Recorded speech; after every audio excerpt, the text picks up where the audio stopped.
Welcome friends. तो पिछले episode में हमने इलेक्ट्रिक फील्ड के बारे में सीखा था, उसके कॉन्सेप्ट के बारे में सीखा था कि इलेक्ट्रिक फील्ड कैसे जनरेट होता है। और इलेक्ट्रिक फील्ड ही है जो किसी चार्ज पर फोर्स प्रोड्यूस करता है। जैसे ग्रेविटेशनल फील्ड किसी मास पर ग्रेविटेशनल फोर्स प्रोड्यूस करता है, वैसे ही एक इलेक्ट्रिक फील्ड किसी चार्ज पर फोर्स प्रोड्यूस करता है, इलेक्ट्रोस्टैटिक फोर्स। ओके। और हमने देखा था कि किसी सिंगल चार्ज Q, अभी पॉजिटिव चार्ज ले रहे हैं, तो किसी सिंगल चार्ज Q के चलते Q से R डिस्टेंस पर, इस Q चार्ज से R डिस्टेंस पर कोई अगर पॉइंट है P, तो उस जगह, उस पॉइंट पर जो इलेक्ट्रिक फील्ड जनरेट होगा वो होता है 1/4 पाई एप्सिलॉन नॉट Q/r²। ये आपने सीखा। This is the electric field developed by a single point charge. और अगर ये चार्ज पॉजिटिव है तो इलेक्ट्रिक फील्ड का डायरेक्शन ये इस चार्ज से अवे होगा, और अगर ये चार्ज निगेटिव है तो इलेक्ट्रिक फील्ड का डायरेक्शन इस चार्ज के टुवर्ड्स होगा। ये बात आप अच्छी तरह से जान गए थे। लेकिन हर बार हम इतने लकी नहीं होते हैं कि ये जो चार्ज हमारा Q है ये पॉइंट चार्ज ही हो।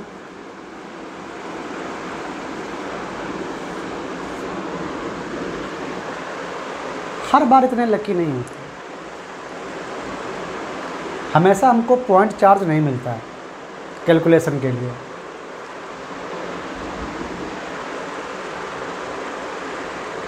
तो उस कंडीशन में हम डिस्ट्रीब्यूशन कॉन्सेप्ट इस्तेमाल करते हैं। यानी चार्ज अगर पॉइंट ही ना होकर डिस्ट्रीब्यूटेड हो किसी एरिया पर, तो वहाँ पर हम कैलकुलस का इस्तेमाल करते हैं। क्या इस्तेमाल करते हैं? कैलकुलस का इस्तेमाल करते हैं। इंटीग्रल कैलकुलस का इस्तेमाल करते हैं। ठीक है, बहुत आसान है। तो उसका पहला एग्जाम्पल जैसे हम लेते हैं,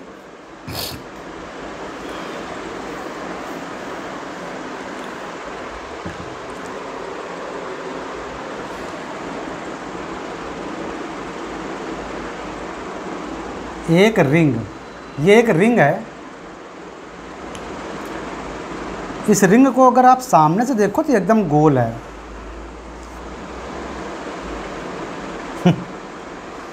गोल बनाना सबसे टफ काम है। ऐसे है रिंग, थोड़ा ऐसे करके दिखाया है हमने। और इस रिंग के सेंटर से हमको R डिस्टेंस पर एक पॉइंट है P, जिस पर हमें इलेक्ट्रिक फील्ड निकालना है।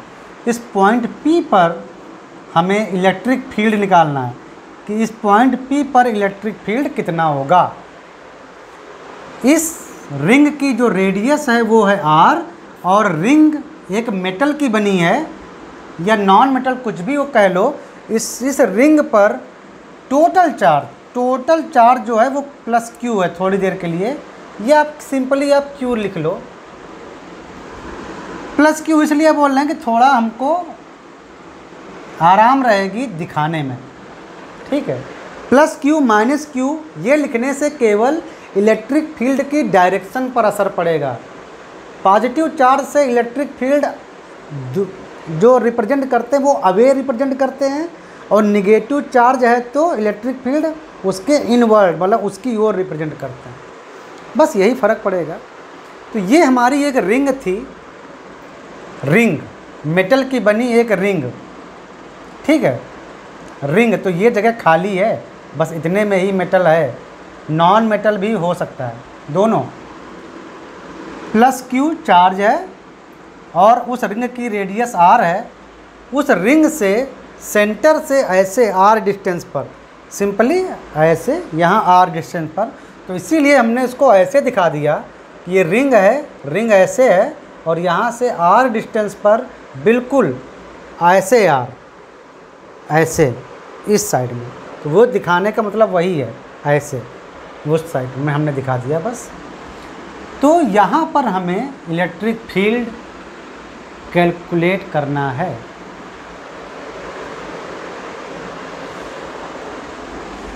अब यार हमको तो बस एक चीज़ पता है कि इलेक्ट्रिक फील्ड किसी पॉइंट पर, किसी पॉइंट चार्ज के चलते क्या होता है, 1/4 पाई एप्सिलॉन नॉट Q/R²।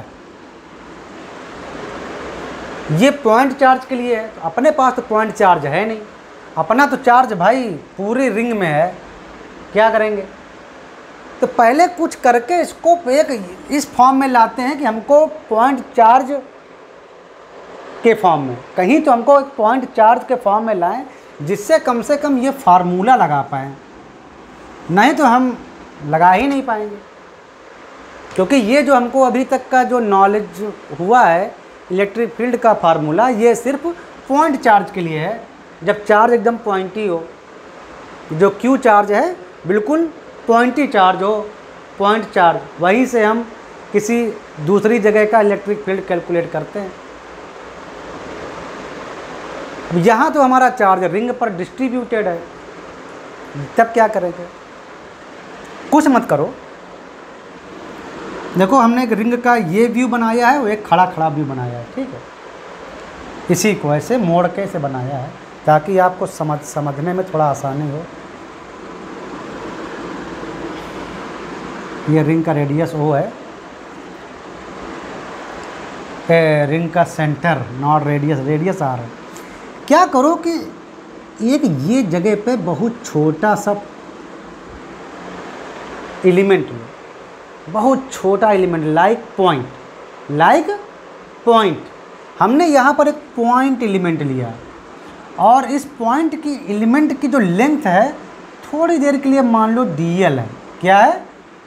इस पॉइंट की एक एलिमेंट ऐसे लिया बिल्कुल छोटा सा और इसकी लेंथ क्या हमने ले ली? dl, where dl tends to 0, बहुत छोटा, बहुत छोटा लिया एक एलिमेंट। तो अगर टोटल ऐसे ही सारे एलिमेंट जोड़ दोगे तो हमको पूरी रिंग मिल जाएगी और पूरी रिंग की लेंथ है 2πr, ये करेक्ट। अब अगर इस बहुत छोटे एलिमेंट dl, इस बहुत छोटे एलिमेंट आप dl को देखो तो लगभग ये एक क्या है, ये एक पॉइंट चार्ज की तरह काम कर रहा है। dl जो एलिमेंट है छोटा सा, अब तो ये पॉइंट चार्ज की तरह काम कर रहा है ना।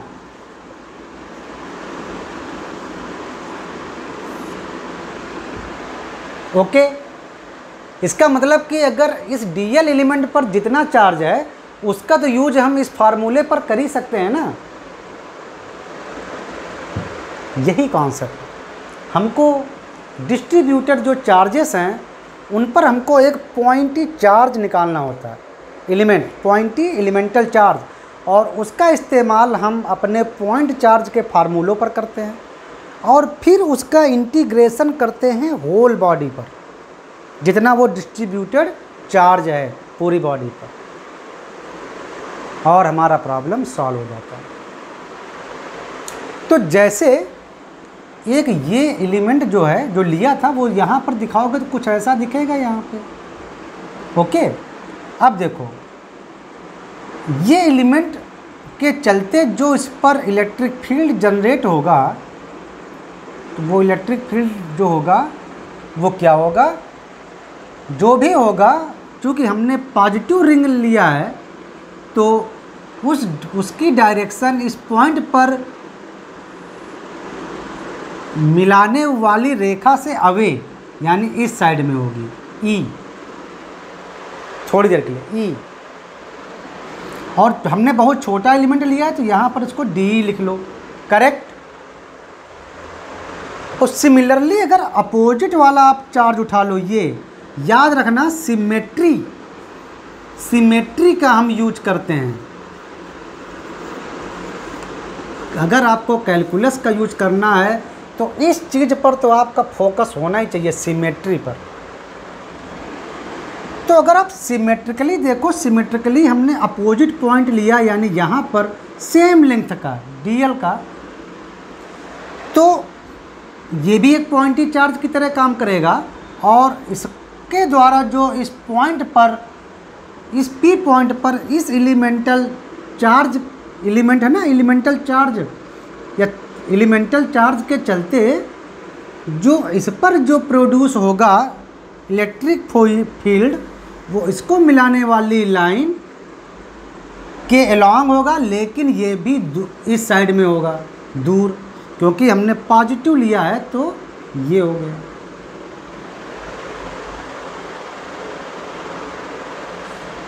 ये अगर एंगल अगर थीटा है तो ये भी एंगल थीटा होगा, क्योंकि ये सेंटर है तो ये भी थीटा थीटा होंगे। तो डी का एक ये कंपोनेंट आएगा और एक ये कंपोनेंट आएगा। एक डी का क्या आएगा, इधर आएगा डी ई कॉस थीटा, ऊपर आ जाएगा D E sine theta, because electric field is always a vector quantity, it has both the numerical value and direction, दोनों चीज़ें होती हैं उसके पास। तो डी ऐसे, मतलब अगर ये वेक्टर क्वांटिटी है तो एक तो इसका ऐसे होगा, और सिमिलरली इसका देखो, इस वाले डी का, तो इस डी का भी इधर एक होगा, वो भी होगा डी कॉस थीटा, और इधर भी उसका एक कंपोनेंट होगा D sine theta. Numerically equal but opposite in direction, तो दोनों ये कैंसिल हो जाएंगे, तो मतलब केवल ये कंपोनेंट बचा डी ई कॉस थीटा, और ये मिलकर two d cos theta, net electric field 2d cos theta, किसके, इस एलिमेंट और इस एलिमेंट जो बिल्कुल अपोजिट डायरेक्शन में हैं, बिल्कुल ऐसे काम करेगा नेट।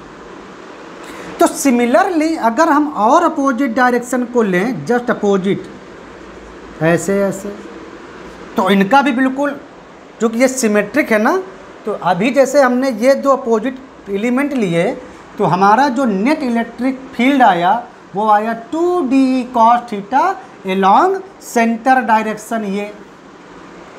तो अगर इन दोनों का भी लें, जैसे इन दोनों अपोजिट एलिमेंट का हम लें इलेक्ट्रिक फील्ड इस पॉइंट P पर, तो वो भी इस सेंटर के अलॉन्ग आएगा और सेम आएगा। सिमिलरली अगर इसका इनका ले तो वो भी सेंटर के अलॉन्ग ऐसे आएगा। अब ऊपर नीचे वाले कंपोनेंट कट जाएंगे, कैंसिल हो जाएंगे। तो यानी अगर अब हम सबकी पूरे रिंग को देखें तो पूरे रिंग का नेट इलेक्ट्रिक फील्ड इस सेंटर लाइन के अलॉन्ग ही आएगा।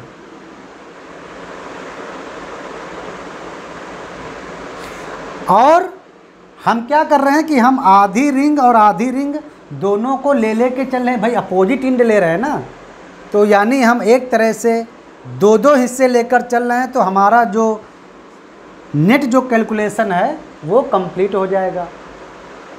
चलते हैं आगे। तो ये तो पता चला कि नेट जो इलेक्ट्रिक फील्ड जो अपोजिट एंड के चलते हैं वो इतना है 2d cos theta along centre line. अब ये हमें d निकालना है, ये सब वेक्टर चीज़ें हैं। d मतलब सिर्फ एक एलिमेंट के चलते, सिर्फ एक एलिमेंट के चलते इलेक्ट्रिक फील्ड d क्या है, electric field due to element या चार्ज एलिमेंट कह लो,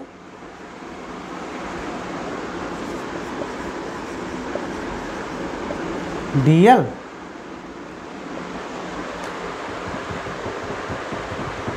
अरे तो डीएल एलिमेंट पर चार्ज कितना है पहले तो ये भी निकालना पड़ेगा, क्योंकि तभी तो यहाँ पर आप रखोगे।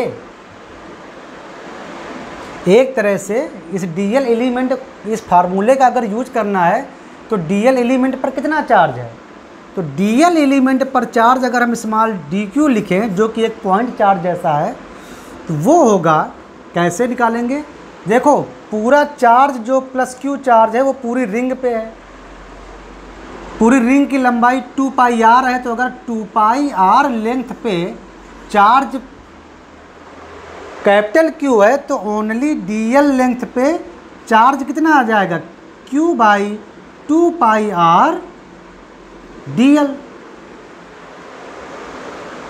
अगर इतनी पूरी लेंथ पे चार्ज क्यू है तो केवल डीएल लेंथ पे चार्ज इतना आ जाएगा, यानी डीएल लेंथ पे चार्ज डी क्यू अगर हम लिखें छोटा सा चार्ज, पॉइंटी चार्ज, तो उसकी वैल्यू आ जाएगी क्यू बाई 2 पाई आर और ये डीएल।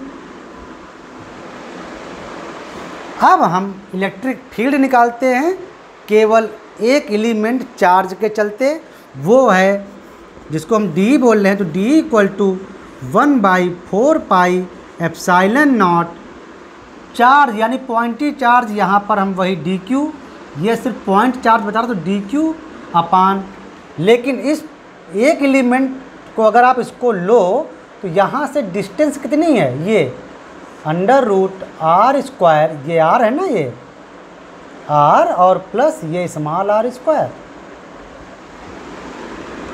तो r² प्लस स्मॉल r², और होता क्या है, दोनों के बीच की दूरी का स्क्वायर, तो केवल इतना आ जाएगा।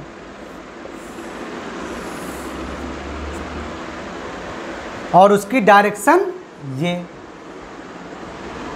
ऐसे डी, तो अपोजिट इंड को मिला के जो अभी हमने जो निकाला ये तो हुआ सिर्फ एक एलिमेंट के चलते, तो अपोजिट दोनों इंड को अगर आप देखो, ये इंड और ये इंड, तो ये टोटल कितना आया था, 2d cos theta along this axis. तो अपोजिट इंड अगर दोनों को मिला दो, दो अपोजिट इंड, तो दो अपोजिट इंड को मिला के टोटल जो हमारा नेट इलेक्ट्रिक फील्ड जनरेट हुआ पॉइंट P पर, वो आ जाएगा 2d, सिर्फ एक एलिमेंट के चलते, 1/4 pi epsilon naught D Q, वही elemental charge D Q upon r² plus small r² और इनटू एंगल cos थीटा। तो ये जो आया चार्ज, ये दो अपोजिट इंड के चलते आया नेट, ये जो इलेक्ट्रिक फील्ड आया ये दो अपोजिट इंड के चलते आया, और इसका जो नेट फील्ड आया ये अलॉन्ग सेंटर लाइन होगा।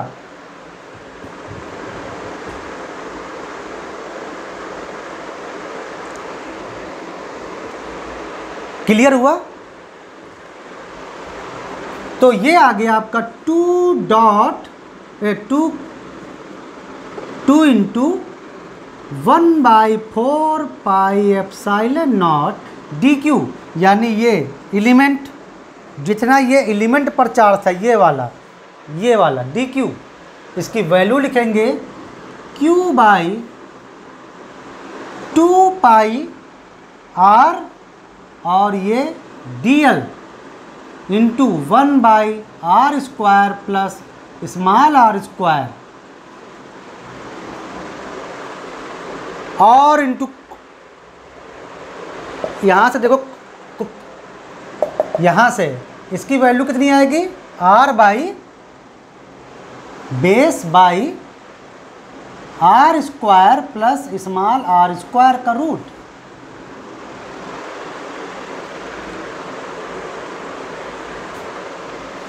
ये आया आपका इतना, यानी दो अपोजिट एलिमेंट को लेके नेट फील्ड इस पॉइंट पर, P पॉइंट पर, जो कि रिंग से r डिस्टेंस की दूरी पे है। तो टोटल रिंग के चलते टोटल रिंग के चलते net electric field, total ring के चलते। तो एक बात याद रखना, जब हम टोटल, हमने दो अपोजिट पॉइंट लिए थे, यानी हमने एक तरह से कह लो आधा आधा दोनों रिंगों का आधा आधा हिस्सा इस्तेमाल किया।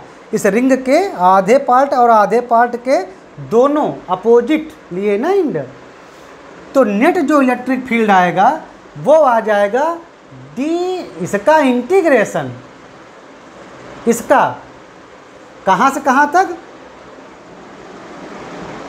पूरे रिंग का है ना, पूरे रिंग का ये,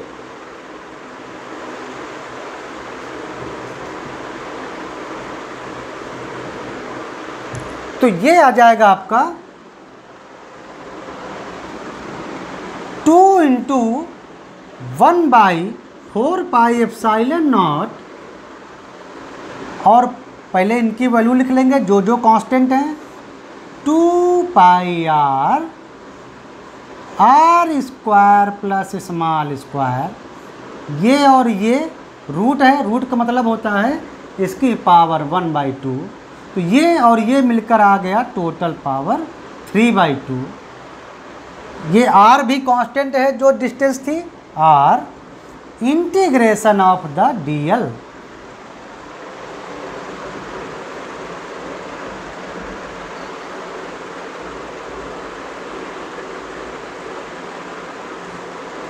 यहाँ पर इंटीग्रेशन ऑफ द dl, हमने बोला था अगर इंटीग्रेशन ऑफ द dl करोगे तो टोटल लेंथ आएगी पूरे रिंग की 2πr। लेकिन सोचने की बात यह है कि जब हम कैलकुलेशन कर रहे हैं तो हम अपोजिट एंड लेकर कर रहे हैं, मतलब एक तरह से हमने दो हिस्से लेकर किए हैं। तो यहाँ पर जब हम dl का वैल्यू रखेंगे तो यहाँ पर dl का वैल्यू हम यानी टोटल लेंथ 2πr नहीं रखेंगे, केवल πr रखेंगे। क्यों? क्योंकि हमने अपोजिट, अगर हमने सिर्फ एक एलिमेंट लेकर इंटीग्रेट किया होता तो यहाँ पर 2πr लिखते हैं, लेकिन जब हमने दो अपोजिट एंड ले रखे हैं, यानी हम हर बार किसी रिंग के दो हिस्से ले रहे हैं अपोजिट, तो एक तरह से ये समझो कि हम आधी रिंग पर ही कैलकुलेशन कर रहे हैं। तो यहाँ पर आपका वैल्यू जो यहाँ पर आप रखेंगे वो रखेंगे केवल πr, तो आपका जो नेट इलेक्ट्रिक फील्ड आ गया, ये आ गया 2 into 1/4πε0 Q small r upon r square plus small square की पावर 3/2, और dl की जगह पे केवल πr। तो ये आ गया आपका, पाई से पाई कैंसिल हो गया, तो ये आ गया आपका Q capital R small r upon 2, ये 2 कट जाएगा तो 2ε0 r square plus small square की पावर 3/2। ये आ गया आपका net electric field due to the ring. और इसकी डायरेक्शन जो होगी वो सेंटर से बिल्कुल अपोजिट डायरेक्शन में।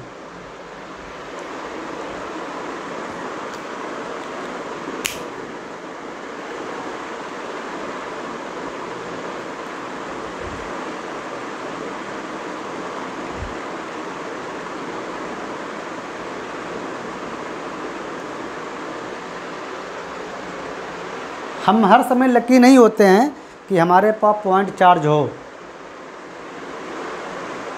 तो डिस्ट्रीब्यूटेड चार्जेस के चलते किसी पॉइंट पर इलेक्ट्रिक फील्ड निकालना हमको आना चाहिए with the use of integration. ये जस्ट एक डेमो है, ठीक है।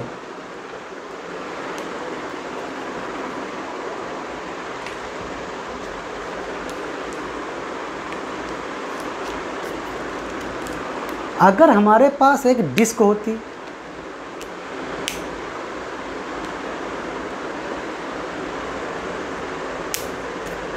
तो क्या करते हैं हम, सॉलिड डिस्क जैसे बिल्कुल सेम प्रॉब्लम, बट अब की बार हमारे पास रिंग नहीं है, हमारे पास सॉलिड डिस्क है। जिस पर टोटल चार्ज Q है, प्लस माइनस जो भी हो, प्लस और माइनस केवल डायरेक्शन को इफेक्ट करते हैं। तब क्या करते हैं, तब ये करते हैं कि जैसे हमने एक रिंग के चलते ये हमने इलेक्ट्रिक फील्ड निकाल ही लिया है एक रिंग के चलते, तो क्या करते हैं, यहाँ से हम किसी एक डिस्टेंस, वेरिएबल डिस्टेंस मान लो, वेरिएबल रेडियस बेटर से, मान लो वेरिएबल रेडियस है, यहाँ तो हम स्मॉल आर का यूज कर ही चुके हैं, यहाँ कुछ और मान लो रो, एक रो डिस्टेंस पर एक बहुत छोटी रिंग जिसकी चौड़ाई केवल डी रो है, डी रो, ये रिंग ले लेते।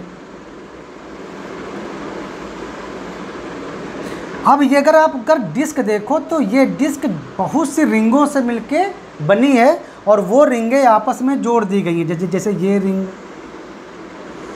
ये डिस्क जो होती है ना, वो रिंगों को अगर आप छोटे से लगा के इस पॉइंट पर जो रिंग है छोटी छोटी, अगर आप उन्हीं रिंगों को जोड़ते जाएं तो हमको एक सॉलिड डिस्क मिल जाती है। जैसे आप एक रोटी बेलो गोल गोल, तो वो एक सॉलिड डिस्क है। अब उसको आप अगर बिल्कुल कई रिंगों में काटते जाओ तो क्या निकलेंगे, अलग अलग रिंग निकल आएंगे। तो एक तरह से जो आप बोल सकते हो कि जो डिस्क होती है वो छोटे से लेकर बड़ी कई रिंगों को कॉन्टीन्यूअसली जोड़ने पर मिलती है disc is a continuous summation of the rings.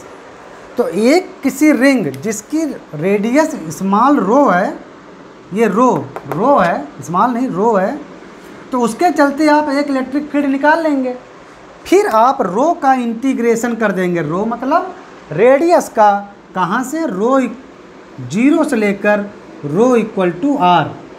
अगर इस पूरी डिस्क की रेडियस आर है तो रो इक्वल टू 0 से लेकर rho equal to R, capital R तक इंटीग्रेट करेंगे तो आपको सभी रिंगों का टोटल यानी फाइनल इलेक्ट्रिक फील्ड मिल जाएगा। उससे आप नेट इलेक्ट्रिक फील्ड निकालते हैं किसी डिस्क के चलते। डिस्क जो कि चार्ज है, डिस्क में भी मेटल और में भी ए नॉन मेटल, उसके चलते आप निकाल सकते हैं किसी दूसरे पॉइंट पर इलेक्ट्रिक फील्ड। जैसे आपने रिंग का निकाला तो disc is a continuous sum of the variable radius ring. तो यहाँ पर आपको जैसे आपने एक रिंग का निकाल लिया इलेक्ट्रिक फील्ड, एक रिंग चार्ज के चलते किसी पॉइंट पर, तो डिस्क के निकालने के लिए आपको उस डिस्क को कई रिंगों में तोड़ना होगा। एक रिंग का आप निकालना जान गए हैं तो आप उसमें से किसी एक रिंग जिसकी आप रेडियस मान लीजिए रो, उसकी आप निकाल लीजिए, बाद में इंटीग्रेशन करके होल डिस्क का निकाल सकते हैं। ये हम आपको चलो अगले वाले एपिसोड में बता ही देते हैं, जिससे आपके कॉन्सेप्ट्स और क्लियर हो जाएंगे। चलो मिलते हैं नेक्स्ट एपिसोड में, ठीक है। तब तक के लिए बाय बाय, टेक केयर।